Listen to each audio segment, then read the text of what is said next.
رب هذه الدعوة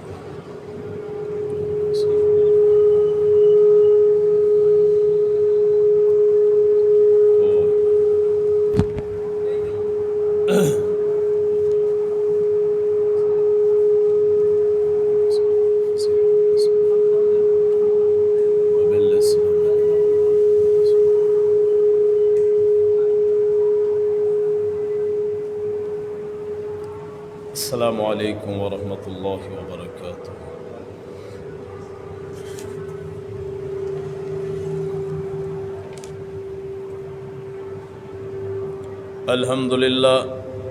الحمد لله نحمده ونستعينه ونستغفره ونؤمن به ونتوكل عليه ونعوذ بالله من شرور أنفسنا ومن سيئات أعمالنا من يهده الله فلا مضل له ومن يضلله فلا هادي له ونشهد أن لا إله إلا الله وحده لا شريك له ونشهد أن محمدا عبده ورسوله. اللهم صل على محمد وعلى آل محمد كما صليت على إبراهيم وعلى آل إبراهيم إنك حميد مجيد. اللهم بارك على محمد وعلى آل محمد كما باركت على إبراهيم وعلى آل إبراهيم إنك حميد مجيد. رب اشرح لي صدري ويسر لي أمري واحلل عقدة من لساني يفقه قولي. رب زدني علما سبحانك لا علم لنا إلا ما علمتنا إنك أنت العليم الحكيم. أما بعد فإن خير الحديث كتاب الله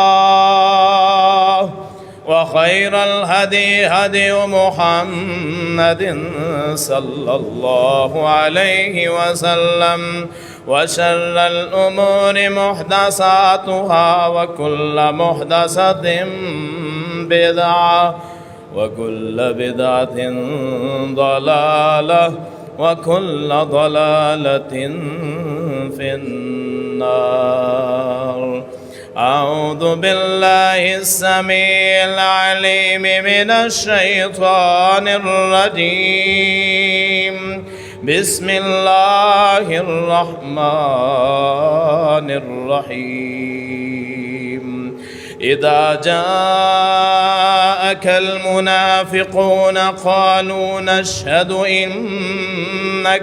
إنك لرسول الله والله يعلم إنك لرسوله والله يشهد إن المنافقين لكاذبون. اتخذوا أيمانهم جنة فصدوا عن سبيل الله إنهم ساء ما كانوا يعملون. ذلك بأنهم آمنوا ثم كفروا فتبع على قلوبهم فهم لا يفقهون. صدق الله مولانا العظيم وصدق رسوله النبي الكريم. ونحن على ذلك من الشاهدين والشاكرين والحمد لله رب العالمین۔ برادران اسلام، بزرگوں، دوستوں، بھائیوں، سننے والی معززات سامعات، ماؤں، بہنوں،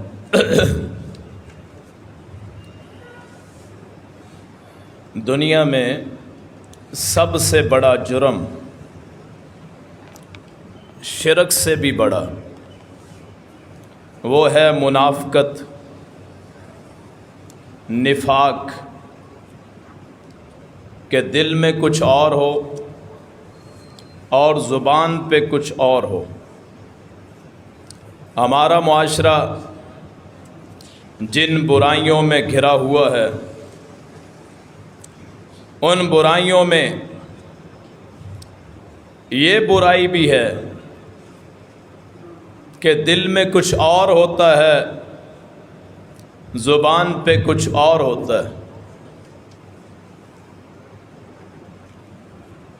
منافقت سب سے بڑا جرم ہے، شرک سے بھی بڑا، چونکہ ہو سکتا ہے کہ مشرک آدمی، شرک کرنے والا اپنی عادت چھوڑ کے موحد بن جائے، لیکن یہ بہت کم امکان ہے کہ دل میں نفاق ہو اور آدمی توبہ کر لے، کلمہ پڑھ کے اسلام کے قائل ہو کے، اسلام کے متحد ہو کے، پھر دل کی کیفیت یہ ہو کہ اگلے کو دھوکہ دینا ہے، جھوٹ بولنا ہے، فراڈ کرنا ہے۔ منافق آدمی، اس کا مرتبہ قرآن کریم بیان کرتا ہے، ان المنافقین فی الدرک الاسفل من النار۔ مشرک آدمی کی اللہ مغفرت نہیں کرے گا، لیکن اگر توبہ کر لے پھر بخشش ممکن ہے۔ لیکن منافق آدمی کو توفیق نہیں ملتی کہ وہ توبہ کر لے، چاہے رسول اللہ صلی اللہ علیہ وسلم کے دور کا ہو یا آج کے دور کا ہو، چاہے آپ کے دور کا نام نہاد کلمہ گو ہو یا رسول کائنات صلی اللہ علیہ وسلم کو دیکھ کے، آپ کے پیچھے نمازیں پڑھ کے، آپ کے خطبات سن کے، آپ کے واعظ سے مستفید ہونے کے باوجود، آپ کے ساتھ جنگوں پہ جانے کے باوجود اللہ تعالیٰ نے توفیق نہیں دی کہ اپنی منافقت اور نفاق کو چھوڑ دے اور اسی حالت میں اپنے رب کے پاس پہنچتا ہے۔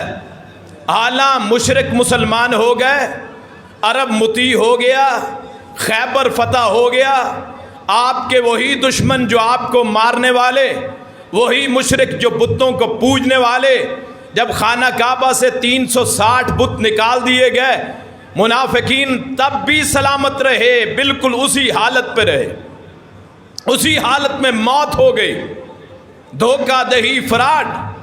اور آج کا منافق، اگرچہ یہ منافق ان منافقوں جیسا نہیں ہو سکتا، لیکن افعال میں جب ان کی پیروی کرے گا پھر انہی میں شمار ہوگا۔ میرے رسول نے فرمایا صلی اللہ علیہ وسلم، آیت المنافق ثلاث، منافق کی 3 علامتیں ہیں۔ اذا حدث کذب، جب بات کرتا ہے جھوٹ بولتا ہے۔ اذا وعد فاخلف، جب وعدہ کرتا ہے تو وعدے کی خلاف ورزی کرتا ہے۔ اذا خاصم فجر، جب کسی سے جھگڑا کرتا ہے تو گالی گلوچ کرتا ہے۔ سب سے پہلی منافق کی علامت کیا ہے؟ کہ جب بات کرے جھوٹ بولے، بات بات پہ جھوٹ بولے۔ میرے رسول نے فرمایا صلی اللہ علیہ وسلم، فرمایا کسی مومن کے لیے جائز نہیں کہ وہ مذاق میں بھی جھوٹ بولے۔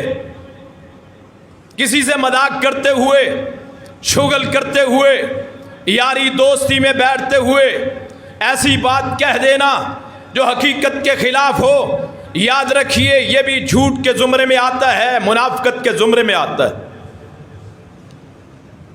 میرے رسول سے کسی نے پوچھا صلی اللہ علیہ وسلم, اے اللہ کے رسول, ایکون المؤمن بخیلا, کیا مومن کنجوس ہو سکتا ہے؟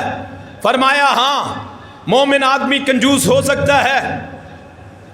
ایکون المؤمن جبانا, کیا مومن آدمی بزدل ہو سکتا ہے؟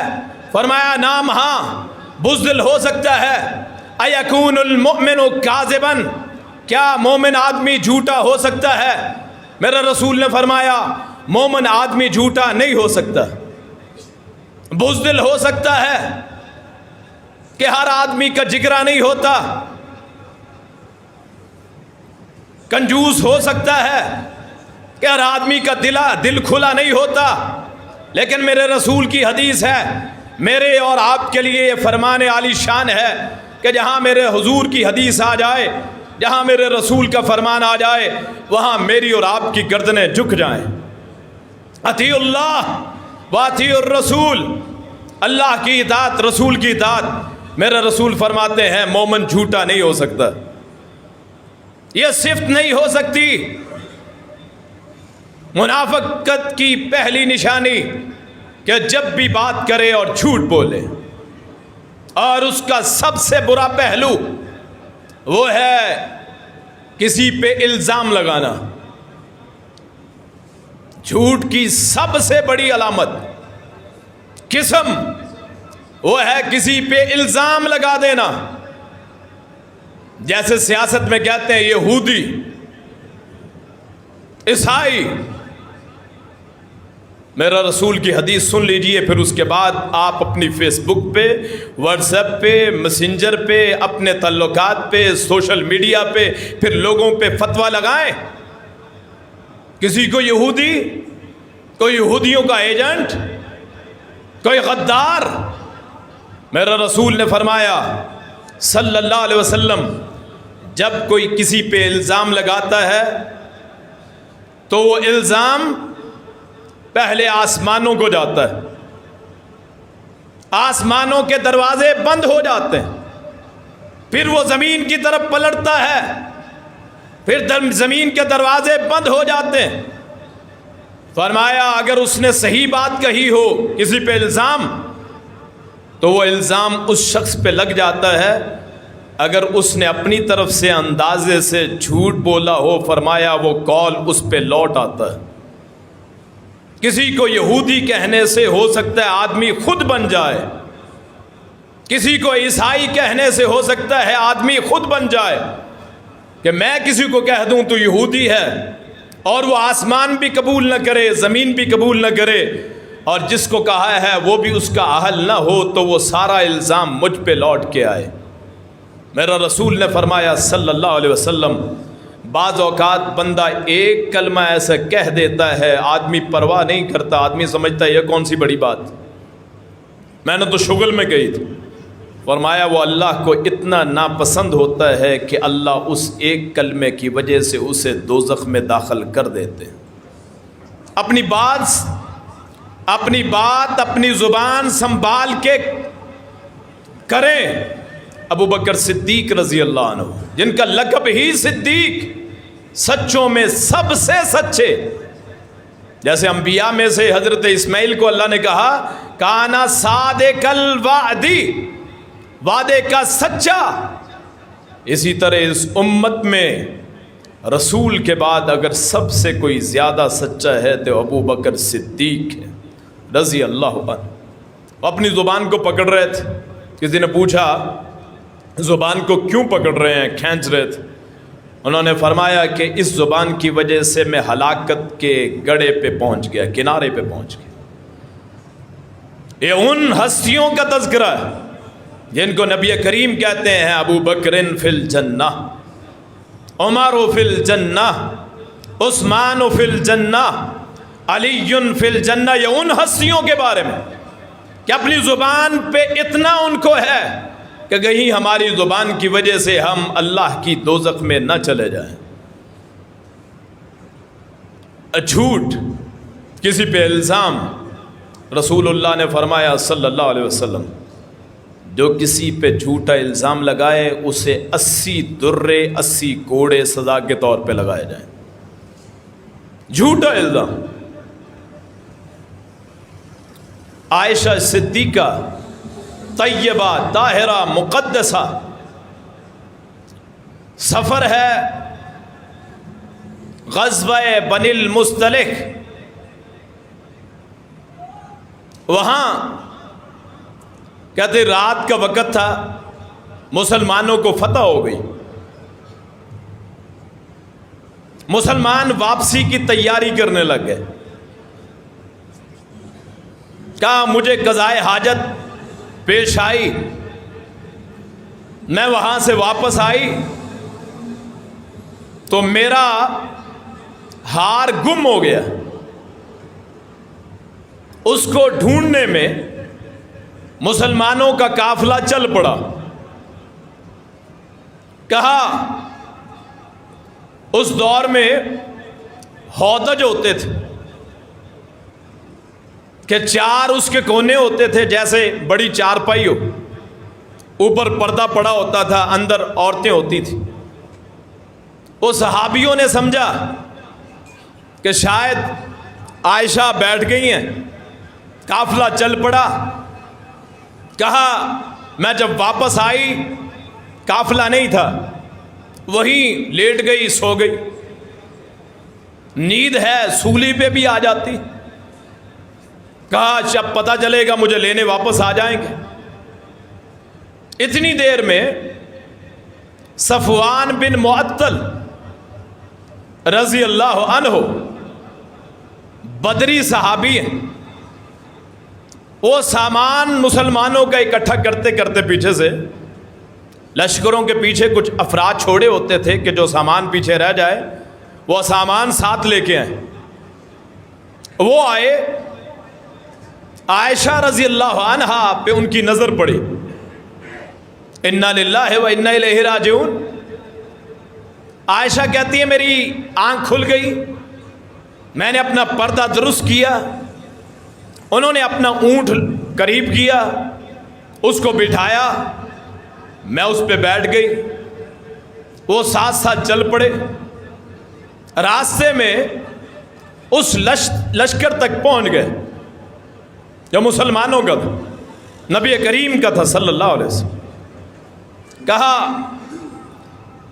مجھے دیکھتے ہی وہ منافقین جو حضور کی شان میں گستاخی کرتے، دل میں بت، کفر، نفاق کا، انہوں نے کہا آج موقع آیا ہے اس رسول کو شکست دینے کا، آج اس کی عزت کو ہم پامال کریں، اتنی بے عزتی ہو کہ کل منبر پہ کھڑا نہ ہو سکے۔ آج بدلے کا وقت آیا، تلواروں سے اس کو ہرا نہ سکے، سازشوں سے اس کو ہرا نہ سکے۔ اور آپ کو پتہ ہے عزت والے آدمی کو اپنی عزت کتنی پسند ہوتی ہے، آدمی عزت کے پیچھے جان بھی دے دیتا ہے، غیرت مند آدمی اپنی جان بھی دے دیتا ہے۔ اللہ کے رسول نے فرمایا تھا انا اغیر الناس، میں لوگوں میں سب سے زیادہ غیرت والا، واللہ اغیر منی، اللہ مجھ سے زیادہ غیرت والا۔ باتیں شروع ہو گئی۔ 3 صحابہ میں سے 3 افراد بھی اس میں شامل ہو گئے۔ جھوٹ کی سب سے بری قسم ہے کسی پہ الزام تراشی۔ حمنہ بنت جہش، مصطح بن اساسہ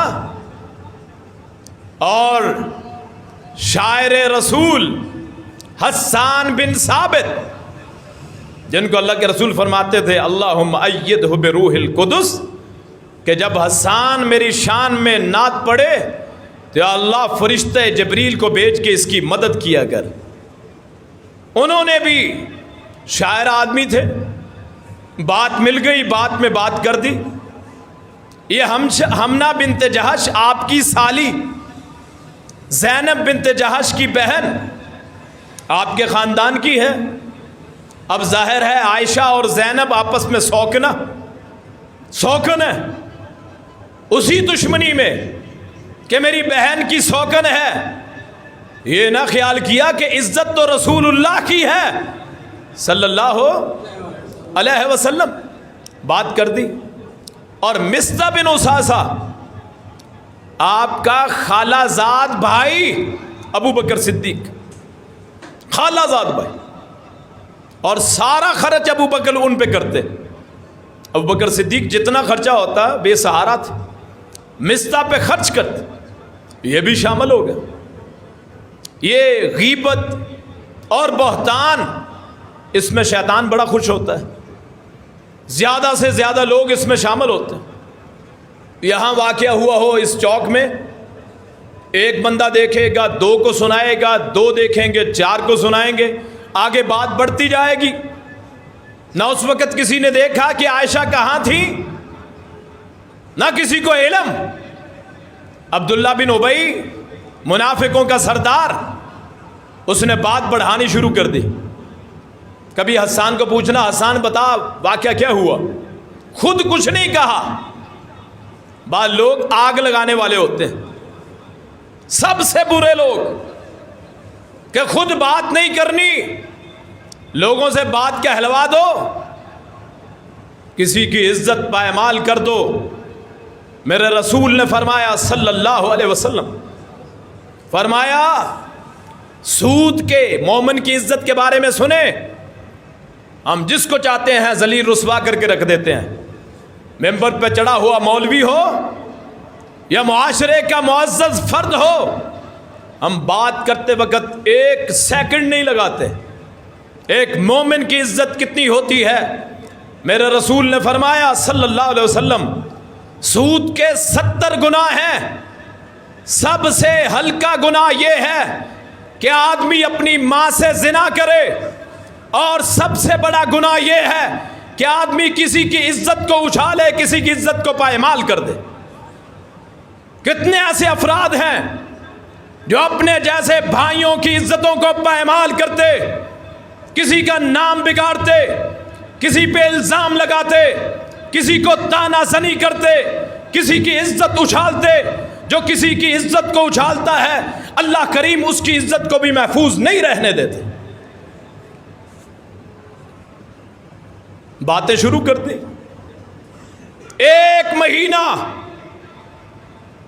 میرے رسول جو سب سے معزز، سب سے محتشم، سب سے محترم، سب سے مکرم، سب سے مقدس، سب سے اطیب، سب سے بالا، سب سے سرفراز، سب سے بلند، 1 مہینہ میرے رسول کی زوجہ عائشہ صدیقہ کے بارے میں ان منافقین نے یا سادہ لو مسلمانوں نے باتیں کی ہیں. اور رسول کا حوصلہ دیکھیے، 1 مرتبہ بھی ممبر پہ چڑھ کے اپنی بے عزتی کا بدلہ نہیں لیا. یہاں عدالتوں میں کیس چلتے ہیں، میری توہین کر دی، اتنا ہر جانا، میرے بارے میں بات کر دی، ہمت کیسے ہوئی؟ میرے اور آپ کی حیثیت کیا ہے محمد الرسول اللہ کے مقابلے میں صلی اللہ علیہ وسلم؟ آپ 1 ماہ تک خاموش، 1 ماہ تک. عائشہ کہتی ہیں وہاں سے جب میں واپس آئی بیمار ہو گئی. وہی رسول جو کہتے تھے عائشہ میری سب سے پیاری بیوی، وہی رسول آتے کیسی ہو بس واپس پلٹ جاتے. میں حیران کہ رسول اللہ کے رویے میں تبدیلی کیسے، کیونکہ عائشہ کو تو پتہ ہی نہیں تھا کیا مسئلہ ہے. گھر میں رہنے والی عورت کو کیا پتہ ہوتا؟ جو عزت دار خاتون ہو اسے چغلیاں غیبت زیبا نہیں ہے، وہ اپنے گھر کے معاملات سنبھالے، نہ کہ پڑوسیوں کی عزتوں کے جنازے نکالتی پھرے. گھر میں بیٹھ پورے مہینے تک پتہ نہ چلا. کہا میں نے رسول اللہ صلی اللہ علیہ وسلم سے اجازت لی کہ جی میں نے اپنے میکے جانا ہے، گھر جانا. آپ نے کہا ٹھیک ہے چلے جاؤ. رویے میں تبدیلی ہے رسول اللہ کے صلی اللہ علیہ وسلم. کہا وہاں جا کے ایک دن میں قضائے حاجت کے لیے باہر نکلی، یہی مصطح بن اساسہ جو الزام لگانے والا ہے، اس کی والدہ پکی مومنہ، کہا راستے میں مجھے ٹھوکر لگی عائشہ صدیقہ کو، تو اس نے کہا برا ہو مصطح کا۔ میں نے کہا کیا مسئلہ ہے، اپنے بیٹے کو برا کہتی؟ اس نے کہا برا نہ کہوں تو اور کیا کہوں کہ اس نے تیری عزت کا جنازہ نکال دیا ہے، مدینے کے ہر شخص کی زبان پہ تیرا نام ہے کہ تیرا کردار درست نہیں۔ یہ ام المومنین ہیں، النبی اولا بالمومنین وازواجہ امہاتہم، النبی اولا بالمؤمنین من انفسہم۔ مومن نبی جو ہیں مومنوں کی جانوں سے بڑھ کے ان کے لیے حقدار ہیں۔ ہمارے جو نبی ہیں ہماری جانوں سے زیادہ حقدار کون ہیں؟ ہمارے رسول، اور ان کی جو بیویاں ہیں وہ ہماری مائیں ہیں۔ اللہ نے قرآن میں فرمایا لا تنکحوا ازواجہ بعدہ ابدا، کسی کو لائق نہیں کہ محمد کریم کے فوت ہونے کے بعد ان کی بیویوں سے نکاح بھی کر لے، جائز ہی نہیں۔ ماؤں جیسی، ماؤں سے بڑھ کے، کہا میرے زمین سے زمین، میرے پاؤں سے زمین نکل، یہ کیسے ہو گئے؟ اس نے پھر سارا واقعہ بتایا۔ پھر اللہ کے رسول صلی اللہ علیہ وسلم ابو بکر صدیق کے گھر میں تشریف لائے، آپ نے باقیوں کو باہر بھیج دی، اے عائشہ میں عزت والا بندہ ہوں، محمد کریم سے بڑھ کے عزت والا کون؟ اگر آدمی سے گناہ ہو جائے آدمی اللہ سے توبہ کر لے۔ عائشہ مسئلہ کیا ہے؟ کیا یہ الزام درست ہے؟ عائشہ فرمانے لگی میں سارا دن ساری رات روتی رہی کہ میرے رسول نے میرے بارے میں کہہ دیا۔ پہلے عام لوگ کہا کرتے تھے، پھر میں نے اللہ کے رسول کو کہا اللہ کے رسول آپ کو یقین نہیں ہے لیکن مجھے اللہ پہ امید ہے، اللہ میرے بارے میں کوئی دلیل نازل کرے گا۔ اللہ کریم نے سورہ النور تقریباً 19 آیات عائشہ صدیقہ کی حرمت، عزت کے بارے میں، عفت کے بارے میں، شرم حیا کے بارے میں نازل فرمایا۔ پھر آپ منبر پہ کھڑے ہوئے، پھر لب کشائی کی، لوگوں مجھ سے بڑھ کے عزت والا کوئی نہیں ہے، انا سید الاولین والآخرین، پہلوں کا سردار بھی بعد والوں کا سردار بھی، میں اشرف المخلوقات کا سب سے بڑا، میرا خاندان پاکیزہ۔ اللہ نے زمین و آسمان کو دیکھا، اللہ نے خطہ مکہ پسند کیا، اللہ نے خاندانوں کو دیکھا، بنو ہاشم کا خاندان پسند کیا، بلکہ اس سے بھی پہلے اللہ نے شخصیات کو دیکھا، اسماعیل کو پسند کیا، اللہ نے قبیلوں کو دیکھا، قریش کو پسند کیا، اللہ نے گھروں کو دیکھا، عبداللہ کے گھر کو پسند کیا۔ میں اس گھر میں پیدا ہوا جس کا باپ جو ہے وہ بھی معصوم، وہ بھی حیا والا، ماں بھی معصوم، وہ بھی حیا والی، اور میں محمد بھی حیا والا معصوم پیدا ہوا صلی اللہ علیہ وسلم۔ فرمایا میری عزت پہ 1 مہینہ ہو گئے، لوگ گفتگو کرتے کون ہے جو مجھے نجات دے؟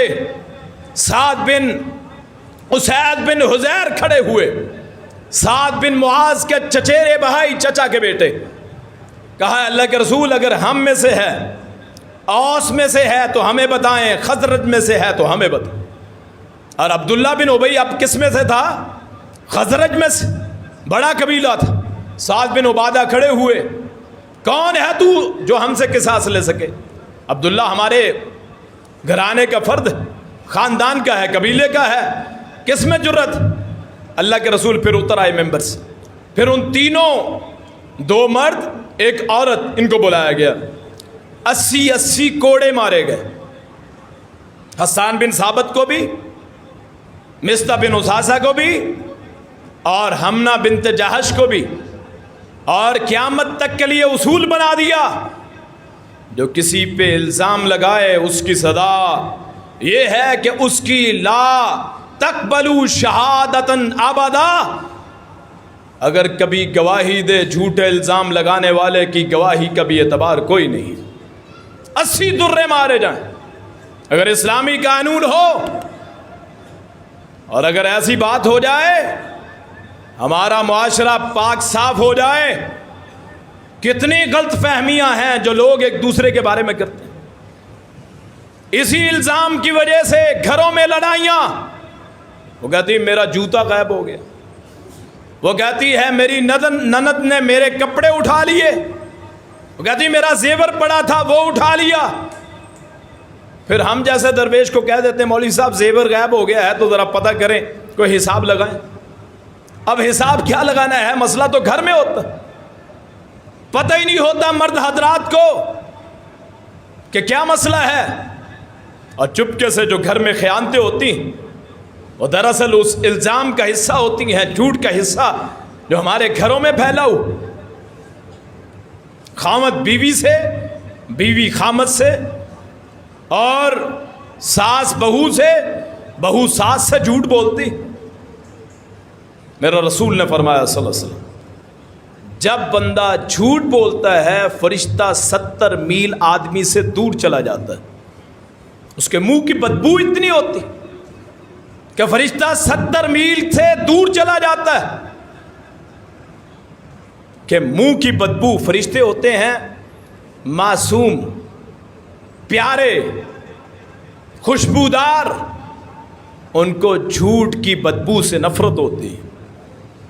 اپنی زبانوں کو ذکر الہی سے منور کریں، قرآن کریم پڑھیں، سورہ بقرہ کی آخری 2 آیات پڑھ لیں، آیتیں رسول اللہ نے ان کو نور فرمایا ہے۔ آخری 2 آیات پڑھیں، آمن الرسول بما انزل الیہ من ربہ والمؤمنون، یہاں سے پڑھیں، وہاں سے آپ کے گھر جگمگا اٹھیں، گھر منور ہو جائیں، روشن ہو جائیں، اللہ کے فرشتے نازل ہوں۔ جب گھروں میں جھوٹ کا رواج ہوتا ہے، جھوٹ گھروں میں پرورش پا رہا ہوتا ہے، تو ہم کیسے اللہ سے توقع کر سکتے ہیں کہ رحمت کے فرشتے اتریں؟ اور دوسری نشانی اللہ اکبر وہ ہے اذا وعدہ فاخلف، جب وعدہ کرتا ہے خلاف ورزی کرتا ہے۔ وعدہ کر لیا فلاں وقت آؤں گا، اگر تو انشاءاللہ کہہ دے، ارادہ بھی ہو، پھر رسول فرماتے ہیں فلا یأنس، پھر اس کا ارادہ تھا لیکن آ نہیں سکا، وگرنہ اگر ارادہ کر لیا، وعدہ کر لیا، پھر پورا کرنا فرض ہے۔ اور یہاں ایک بات کہہ دوں، سب سے وعدوں میں سب سے وہ وعدہ جسے پورا کرنا سب سے ضروری ہے، وہ ہے نکاح کے وقت جو آدمی بیوی سے وعدہ کرتا ہے، مثلا مہر، نکاح کے وقت بیوی سے جو وعدہ کرتا ہے سب سے زیادہ حقدار، اس مہر کو معاف نہیں کروا سکتے۔ اللہ کی رحمت اٹھ جاتی ہے، وعدہ ہی نہ کرے، مہر اتنا رکھ لیں جتنا گزارا ہوتا ہے، پھر ان لوگوں کو دکھانے کے لیے، پھر اس میں خلاف ورزی ہوتی ہے، اللہ ناراض ہوتا ہے، منافقین کی علامت ہے۔ میرا رسول کے بارے میں ابھی نبی نہیں بنے تھے صلی اللہ علیہ وسلم، ایک شراکت دار تھا، اس نے آپ کے پیسے دینے تھے، حضرت نعیم کا غالباً نام آتا، ابھی نبی نہیں بنے تھے، حضور وعدے کے کتنے پابند تھے۔ اس نے کہا جی یہیں ٹھہرے، میں آیا، 3 دن کے بعد آیا تو محمد کریم وہیں موجود تھے صلی اللہ ہو۔ آپ نے اس کو دیکھ کے صرف اتنا ہی کہا کہ تیری وجہ سے میں نے بڑی مشقت اٹھائی ہے، 3 دن سے یہی موجود۔ میرے رسول نے فرمایا اگر کوئی وعدہ کر لے کہ میں تیرے پاس آتا ہوں ظہر کے وقت اور اذان ہو جائے، فرمایا ان میں سے ایک نماز پڑھنے چلا جائے تو دوسرا آ کے یہ نہ سمجھے کہ وہ وعدے پہ آیا ہے کہ نہیں۔ یہاں کتنے معاملات، اب دکانوں کے پیسے دینے ہوتے ہیں، پیسے لین دین چلتا رہتا ہے، زندگی کا حصہ ہے، کبھی کسی کو ضرورت کبھی کسی کو ضرورت۔ اب وہ پیسے آج کل پرسوں رسول اللہ نے فرمایا صلی اللہ علیہ وسلم، فرمایا 3 قسم کے وعدے ہوتے ہیں آدمی کے، وعدے 3 قسم کے، کسی کو دینا ہو، نمبر سب سے اچھا، کسی کو دینا ہو پہلے نمبر وقت پہ دینا جو وعدہ کر لیا، کسی سے لینا ہو اس میں ڈھیل کر دینا، دینا ہو تو وقت پہ دینا، لینا ہو تو اس کو مؤخر کر لینا، چل یار پھر اور کچھ دن بعد دے دیں۔ دوسرے نمبر پہ وعدے میں دینے میں تاخیر، کسی کو پیسے دینے ہیں تاخیر کرتی، لیٹ کرتی، اور لینے ہیں پھر بھی تاخیر، فرمایا برابر ہو گیا۔ تیسرا کہ لینے ہو تو اگلے کی گردن کو پکڑ لو، اور دینے ہو تو وقت آئے ہی نہ، فرمایا یہ سب سے برا ہے کہ اپنے لینے ہو تو گریبان کو بھی پکڑتا ہے، اور کسی کو دینے ہو تو ہاتھ آتا ہی نہیں ہے۔ کیوں جی؟ اب جنازوں پہ کہتے ہیں کسی نے پیسے لینے ہوں تو ہم سے رابطہ کرے، اور جو زندگی میں نہ دے سکے بعد میں کس نے دینے ہوتے ہیں؟ حرام کا مال، دکانیں بند ہو گئی، کاروبار کے ادار ہے، اور دینے والا وہ دینے پہ آتا ہی نہیں، دینے والا دینے پہ آتا ہی نہیں، کاروبار بیٹھ گئے لوگوں کے۔ لیکن ایک بات یاد رکھیے، اگر میری وجہ سے کسی کا کاروبار تباہ ہو جائے، میں نے پیسے دینے ہیں، تو مجھ سے بھی بڑا لعنتی آدمی کوئی نہیں ہے، کہ لین دین کا اتنا گندا کہ میری میت پہ اعلان ہو کہ کسی نے لینے، بیٹوں کو بھی پتا ہوتا ہے کہ کس کے دینے ہیں، لیکن دولت سے اتنا پیار ہے پیسوں کو سنبھال کے رکھتے ہیں، اور یہ تو ہاتھوں کی میل ہے، کبھی کسی کے ہاتھ میں رہی نہیں۔ سکندر اعظم آدھی دنیا کو فتح کر کے کہنے لگا جی مجھے اب دفناتے وقت میرے ہاتھ باہر رکھ دینا۔ سردار جی کیوں؟ اس نے کہا تاکہ لوگوں کو پتہ چلے زندگی میں آیا بھی خالی ہاتھ تھا، زندگی سے جاتے ہوئے بھی خالی ہاتھ، یہاں پیسے سنبھال کر اپنی کوٹھی بنا لی، غریب کا ادھار نہ دیا۔ اللہ معاف کرے، ویزوں کے نام پہ جو فراڈ ہوتے ہیں کہ جی باہر کے ملک میں بھیجنا ہے، کیوں جی ایسی بات؟ اب ویزوں کا کاروبار ہے، وہ جی فلائٹیں بند ہو گئی جی، ویزوں کی رکاوٹ بن گئی جی، ایمبیسی نہیں مانتی جی، فلاں ہو گیا، اپنا کاروبار سیٹ کر لیا، غریب کے پیسے لگوا دیے، اور خود حاجی صاحب 2 سال بعد غریبوں کی پرورش بھی کرتا ہے، اور جن کے حق مارے ہیں دراصل وہ امارت جو غریبوں کے پیسوں سے بنی ہو، وہ دراصل غریبوں کا خون ہوتا ہے۔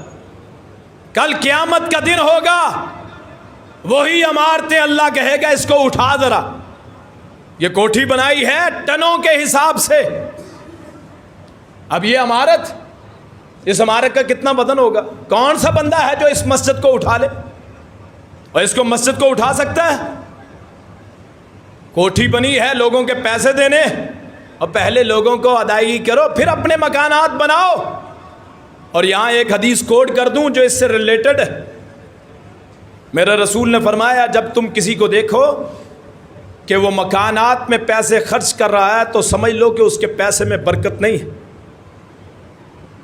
جب آپ دیکھیں کہ کوئی بہت عالی شان بلڈنگیں بنا رہا ہے تو یہ سمجھ لیں یہ رسول کا فرمان ہے کہ اس کے پیسے میں برکت نہیں ہوتی جو بلڈنگوں پہ پیسے خرچ کرتا ہے۔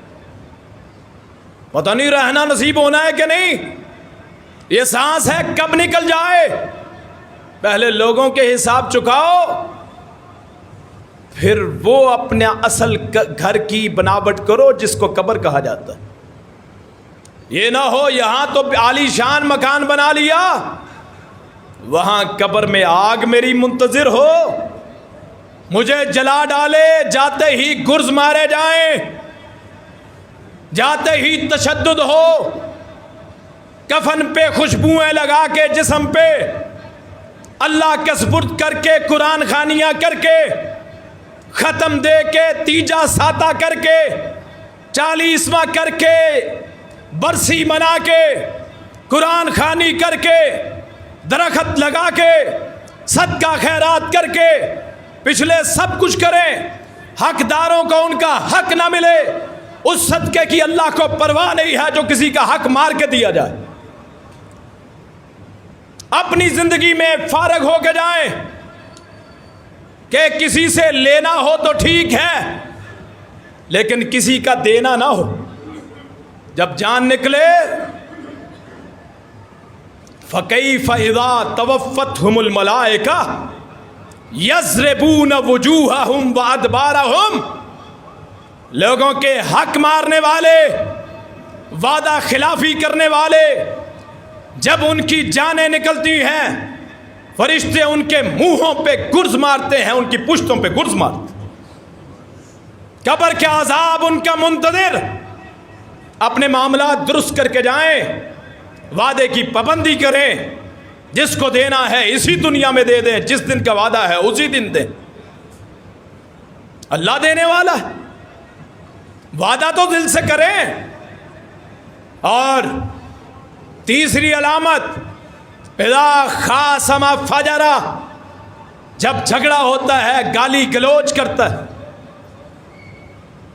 کسی سے جھگڑا ہو گیا، ماں بہن کی گالی، جیسے روزے کی حالت ہو نا، بندہ گالی کا جواب گالی سے نہیں دیتا، کہتا ہے یار میرا روزہ ہے، تو ساری زندگی کا روزہ کیوں نہیں رکھ لیتے زبان کا بھائی؟ ابو بکر صدیق بیٹھے ہوئے، مجلس لگی ہوئی، رسول اللہ بیٹھے صلی اللہ علیہ وسلم، ایک آدمی آیا، صدیق اکبر کو گالی دینا شروع ہوا، خاموش، رسول اللہ مسکرا رہے، ابو بکر صدیق رسول اللہ کے چہرے کو دیکھیں، دیکھتے رہے کہ اتنا مجھ سے پیار ہے، میرے ہجرت کا ساتھی ہے، سب سے پہلے میں ایمان لایا، اس وقت معراج کی تصدیق کی جب کوئی ماننے کے لیے تیار نہ تھا، اور ابو بکر کے بارے میں رسول اللہ نے فرمایا تھا، حضرت عمر سے ایک مرتبہ لڑائی ہو گئی تھی، تلخ کلامی ہو گئی تھی ابو بکر صدیق کی، تو رسول اللہ نے فرمایا میرے اس ساتھی کو ناراض کرو گے جس نے میرا ساری زندگی ساتھ دیا؟ فرمایا میں نے اپنی زندگی میں سارے بدلے چکا دیے سوائے ابو بکر کے کہ قیامت کے دن اللہ چکائے گا۔ رسول اللہ کی طرف دیکھنے لگے کہ آپ ہنس رہے ہیں، وہ آدمی گالیاں دے رہا ہے، میں چپ ہوں اور رسول اللہ مسکرا رہے صلی اللہ ہو، آخر خود سردار تھے، برداشت نہ ہوا، جواب دے دیا، رسول اللہ اٹھ کے چل دیے، صدیق اکبر پریشان ہو گئے کہ مجھے گالیاں ملیں، رسول اللہ مسکرائیں، اور جب میں جواب دے دوں آپ اٹھ کے چل دیں، پیچھے چل پڑے۔ اب جان ساری میں ابو بکر سے بڑھ کے کوئی غلام ہے ہی نہیں کہ غار ثور جنہوں نے دیکھی ہو، مکے میں پہاڑ جبل ثور جو میٹروں کے اعتبار سے اونچا ہو، فٹوں کے اعتبار سے نہیں، میٹروں کے اعتبار، سینکڑوں میٹر اونچا، اور صدیق اکبر اپنے کندھوں پہ رسول اللہ کو اٹھا کے لے کے جاتے ہیں۔ 3 دن رسول اللہ صلی اللہ علیہ وسلم کی خدمت کرنے والے کہ عمر فاروق کہا کرتے تھے کہ میری ساری زندگی کی نیکیاں ایک طرف، ابو بکر کے وہ 3 دن ایک طرف، وہ 3 دن ایک طرف، میری ساری زندگی۔ حالانکہ حضرت عمر کے بارے میں رسول اللہ فرماتے تھے لو کان نبیا بعدی لکان عمر، اگر کوئی میرے بعد نبی ہوتا تو عمر ہوتا، وہ کہتے ہیں وہ 3 دن مجھے مل جائیں میری ساری نیکیاں ابو بکر کو مل جائیں. پیچھے چل دیے. یا رسول اللہ عجیب ماجرا ہے. وہ گالی دیتا ہے آپ مسکراتے ہیں, میں جواب دیتا ہوں آپ اٹھ کے آ جاتے ہیں. فرمایا صدیق جب وہ تجھے گالی دے رہا تھا اللہ کا فرشتہ تیری طرف سے جواب دے رہا تھا, اور جب تو نے جواب دینا شروع کر دیا تو وہاں شیطان آ گیا. محمد کریم شیطان کے ساتھ بیٹھا نہیں کرتا صلی اللہ ہو. کبھی ایسا کوئی بھائی ہو معاشرے میں کہ کوئی اسے گالی دے وہ آگے سے چپ ہو جائے. اذا خاطبهم الجاہلون قالوا سلاما. جب کوئی آپ سے بدتمیزی کرے آپ سمجھیں کہ یہ جاہل ہے, آپ وہاں سے سلام کہہ کے اٹھ کے آ جائے. اذا خاصم فجرا. منافق آدمی جب جھگڑا کرتا ہے تو گالی بکتا ہے. اب گالی کا گناہ کتنا ہے. آپ کی 2 بیویاں ہیں, ایک حفصہ ہیں عمر بن خطاب کی بیٹی, اور ایک صفیہ ہے حیی بن اخطب بنو قریظہ کے سردار کی بیٹی. دونوں آپ کی بیویاں. حضرت صفیہ کا قد چھوٹا, حفصہ کا بڑا. اس کے کلمات صرف اتنے تھے کہ یہ رسول اللہ کے ساتھ اچھی نہیں لگتی, اس کا قد چھوٹا ہے. میری ماں حضرت حفصہ کا یہ فرمان, ان کا کہنا. رسول اللہ نے فرمایا اے بیوی تیرا یہ کہنا صرف اتنا, نہ ماں کی گالی ہے نہ باپ کی, نہ بہن کی, نہ بھائی کی, نہ بیوی کی, نہ بیٹی کی. ہم کیسی گالیاں نکالتے ہیں. ماں کی بہن گھر میں ماں موجود, بہن کی گالی, ماں کی گالی ماں گھر میں موجود, بہن کی گالی بہن گھر میں موجود, بیٹی کی گالی بیٹی گھر میں موجود. اللہ کتنا سا کلمہ ہے کہ جی اس کا قد چھوٹا ہے, اور واقعتاً بڑے قد کے ساتھ چھوٹا قد اچھا نہیں لگتا. بات تو غلط نہیں. اور کہیں اس نے ہے کہ جس کے گھر میں جبریل وہی لے کے آتے ہیں. رسول اللہ نے فرمایا اے صفیہ اگر یہ تیرا کلمہ سمندر میں ملا دیا جائے سمندر کا پانی کڑوا ہو جائے. رسول اللہ نے فرمایا صلی اللہ علیہ وسلم, آخری حدیث سنا کے بعد ختم, فرمایا وہ بندہ بڑا برا ہے جو اپنے ماں باپ کو گالی دیتا ہے. یاد رکھیے غیرت مند بندہ اپنے باپ اور ماں کو کبھی برا بھلا کہہ سکتا جو مرضی ہو جائے. رسول اللہ نے تو فرمایا ان ظلماک کا, اگرچہ ماں باپ ظلم کرتے ہوں پھر بھی ماں باپ کی گستاخی جائز, گالی دینا تو دور کی بات. جس کی وجہ سے میں پیدا ہوا, میرے ماں اور باپ کا تعلق بنا تو میں اس کے نطفے کی صورت میں دنیا میں آیا. کتنا بدبخت ہے جو ماں باپ کو گالی دیتا ہے, اس سے بڑا تو لعنتی کمینہ ہے ہی کوئی نہیں کہ آج میں اپنے ماں باپ کو گالی دوں, کل میری اولاد مجھے اٹھ کے تھپڑ مارے. عدلے کا بدلہ, 1 قدم اٹھاؤ 10 قدم ملیں. گندم کاشت کر کے کماد کی فصل نہیں کاٹی جا سکتی. اپنے ماں باپ کو دکھ دینے والے یاد رکھیے کل ان کی اولاد ان کا احترام نہیں کرے گی, شاید ان کو جنازے کی دعائیں بھی یاد نہ ہو, شاید ان کو جنازے بھی میسر نہ ہو. رسول اللہ نے فرمایا سب سے برا وہ ہے جو اپنے ماں باپ کو گالی دیتا ہے. یا رسول اللہ صلی اللہ علیہ وسلم اپنے ماں باپ کو گالی کون دیتا ہے؟ حدیث سنے ایمان تازہ ہو جائے, اپنی زندگی کا ماٹو اور شعار بنائے. میرے رسول نے فرمایا کوئی اس کے باپ کو گالی دیتا ہے یا اس کے باپ کو گالی دیتا ہے, اپنے باپ کو گالی دینے کا سبب خود بنتا. کتنی گندی ننگی گالیاں. اور ایک منسٹر اٹھ کے کہتا ہے, پنجاب منسٹر نہیں MNA, لاہور سے تعلق رکھنے والا, 2 منٹ لوں گا میں آپ کے, ٹھیک ہے جی, نہ میں سیاسی بندہ ہوں اور نہ اس ممبر کو سیاست کے لیے استعمال کرتا ہوں. یہ رسول اللہ کی میراث ہے، وراثت. اس پہ سچ بولنا ہماری ذمہ داری. کسی کو بری لگے، کسی کو اچھی لگے، کوئی پرواہ نہیں. وہ کہتا ہے جی گالی پنجاب کا کلچر ہے. میں اپنے آپ کو آرام دہ محسوس کرتا ہوں جب میں گالی دیتا ہوں. سارے پنجاب کی توہین، لیکن کسی میں جرت نہیں ہے کہ اسے پکڑ سکے کہ پورے پنجاب کو بدنام کر کے رکھ دیا اور ہم پھر بھی سپورٹ کریں. شرم حیا ہے کہ نہیں؟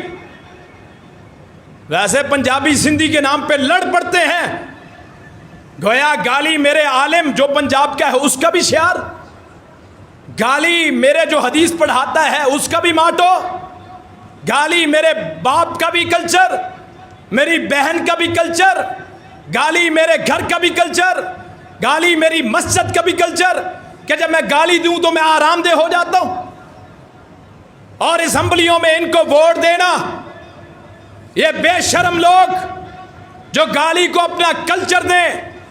اور رسول اللہ فرمائے صرف گالی کے بارے میں نہیں، ایک چھوٹا سا کلمہ جو ذرا سا برا ہو کہ اس سے سمندر کا پانی کڑوا ہو جائے اور وہ حلقے کے عوام جو اس کے حامی ہوں وہ اس پہ شرم محسوس نہ کرے کہ ہمارا ایم این اے یہ کہتا ہے کہ گالی ہمارا کلچر ہے. یہیں تک ہماری غیرت، یہیں تک ہماری شرم، یہیں تک ہمارا ایمان. ہم پھر بھی تقلید کرتے، بس جی حمایت کرنی. اس آدمی کو شرم آنی چاہیے جو ایسی بات سننے کے بعد ایسے بے غیرت بے شرموں کی حمایت کرے. اللہ پاک مجھے آپ کو منافقین کی علامات سے بچائے. میری اور آپ کی زبان کو اللہ پاک محفوظ فرمائے. ایک سوال آیا ہے کہ نماز جمعہ کی ضروری رکعات بتا دیں. جمعہ کی 2 رکعتیں ہوتی ہیں بس. فرض اور سنت میں فرق ہوتا ہے. فرض جو آپ نے پڑھنا ہی پڑھنا ہے. سنت اگر کوئی پڑھنا چاہتا ہے تو پڑھ لے. اگر کوئی چاہتا ہے جی میں نے وہ ہر روز کی طرح 12 پڑھنی ہے جیسے ظہر کی پڑھتے ہیں، یا 10 پڑھنی ہے، 8 پڑھنی ہے تو وہ پڑھ لے. باقی صرف 2 رکعتیں ہوتی ہیں جمعہ کی. جس کا اگر جمعہ رہ جائے پھر وہ ظہر کی کرے گا. اگر جماعت کے ساتھ جمعہ نہیں پڑھ سکا پھر ظہر کی نماز پڑھ لے گا. جمعے کی صرف 2 رکعتیں ہوتی ہیں جو فرض ہوتی ہیں. ہاں امام جب خطبہ دے رہا ہو کوئی باہر سے آئے تو 2 رکعت پڑھ لے. تحیت المسجد، مسجد میں بیٹھنے کی 2 رکعتیں. نماز جمعے کے بعد کوئی پڑھے نہ پڑھے اس پہ کوئی گناہ نہیں ہے. صرف 2 رکعتیں ہوتی ہیں جو جمعے کی رکعتیں ہوتی ہیں. آخر دعوانا ان الحمد للہ رب